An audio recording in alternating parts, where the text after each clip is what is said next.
But I really didn't understand until I moved down to California. When I was 14 years old, we moved to Orange County from Portland, Oregon. And I came from a really small school in Portland.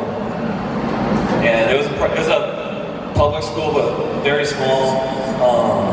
And I went to this public school in Orange County, and there were so many kids, and I was so overwhelmed.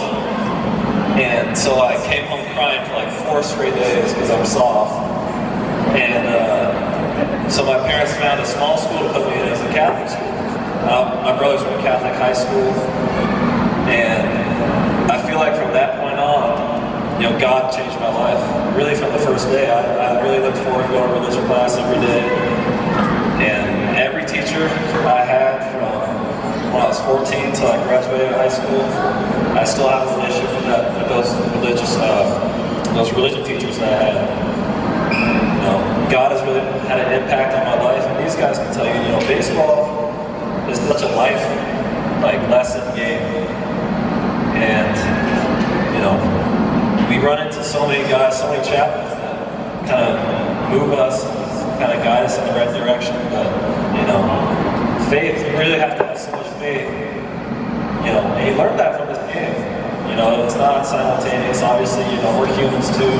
We have lives outside the game, but you realize how similar this game is to life, and how much faith you have to have. And I feel like for me, that's the biggest thing. When I lose my faith, to me, that's the biggest problem in my life. I always have to keep my faith, not just in baseball, but in my life too. So I really try to, work out my relationship with God every single day, and it's never ending. And baseball, we play a game every single day for the most part, and so it's never ending work. So it's kind of funny how that works out for us. And it's amazing how many great guys, like the guys sitting up here, that you run into because of how strong the relationship is with God. That's really all I got. That's good, Trayce. Thank you. I know we got somebody else up on stage now, Trayce Thompson.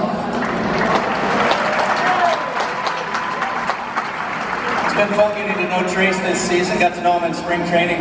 Here's a little insight into my job as chaplain sometimes. There are people that you meet in baseball, and probably meet them, I'm not exaggerating, 40 or 50 times, and I still wonder whether or not they know my name. Trayce, we introduced each other at spring training, and he was calling me by my first name from that day forward, which says a lot about Trayce. Now, Trayce, I know you were kind of raised, your dad's a professional athlete, or was, but as we talked about your faith and how you kind of grew in it, maybe you want to share kind of your journey with everybody here? Sorry. This is weird. How's it going? My parents are both very spiritual and religious. Dad grew up going to church like 3 times on Sundays. My mom's mom was actually practicing to become a nun. And I don't know, my grandpa poached her out of there.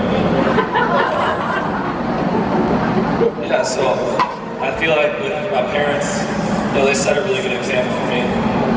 And I really just tried to follow them. And I always tried to, kind of practice what they preach. But I really didn't understand until I moved down to California. When I was 14 years old, we moved to Orange County from Portland, Oregon. And I came from a really small school in Portland. And it was a public school, but very small. And I went to this public school in Orange County, and there were so many kids, and I was so overwhelmed. And so I came home crying for like 4 straight days because I'm soft.